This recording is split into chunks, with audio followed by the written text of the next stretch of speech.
నమస్కారం.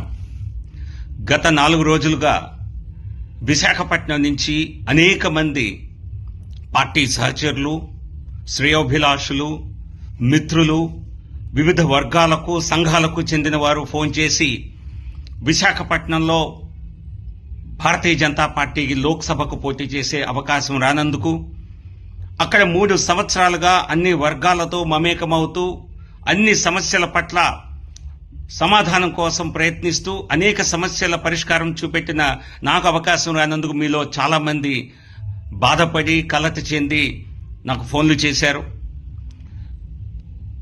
మీ ఆవేదన చూసి నేను మీలాంటి వ్యక్తుల అభిమానాన్ని చూరగొన్నందుకు ముందుగా నేను సంతోషపడుతున్నాను.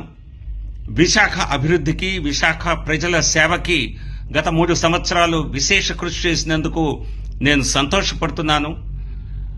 కానీ అక్కడ లోక్సభ పోటీ చేయకపోవటానికి అవకాశం రాలేదు అన్న విషయం మీ అందరికీ తెలిసిందే. మనం చేసిన సేవ నిస్వార్థమైనటువంటి సేవ, ప్రజలకు మంచి జరగాలి అని చేసినటువంటి సేవ, విశాఖ అభివృద్ధికి నడుం బిగించాలి అని మనందరం కలిసి చేసినటువంటి ప్రయత్నం. కానీ అదేదో వృధా అయిపోయిందని మీరెవరైనా తలస్తే అది చాలా పొరపాటు. అటువంటి సేవ చేసినందుకు సంతోషిస్తున్నాను. ఇది కేవలం ఎన్నికల్ని దృష్టిలో పెట్టుకొని చేసిన కార్యక్రమం కాదు. ఖచ్చితంగా ఎన్నికలన్నవి రాజకీయాల్లో ప్రధానం. కానీ మన కమిట్మెంట్ అన్నది, జీబీఎల్ ఫర్ వైజాగ్ అన్నది, అది నిరంతర ప్రక్రియ. ప్రజా సేవ, విశాఖ అభివృద్ధి అన్నవి ఒక కమిట్మెంట్తో చేసేవి.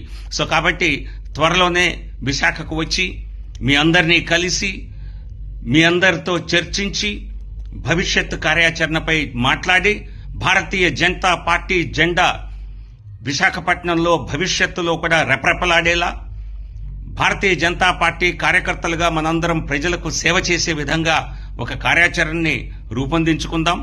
విశాఖ అభివృద్ధి మన లక్ష్యం. మన దేశ ప్రధాని నరేంద్ర మోదీ గారు, జాతీయ అధ్యక్షుడు నడ్డా గారు సేవా హీ సంఘటన్ అంటే ఆర్గనైజేషన్, పార్టీ అన్నది ప్రజలకు సేవ చేయడం కోసం ఉంచినటువంటి ఒక ప్రక్రియ అని మనకి ఇచ్చినటువంటి ఆలోచన ప్రకారమే ప్రజా సేవని కొనసాగిద్దాం. విశాఖ అభివృద్ధికి మనందరం పాటుపడదాం.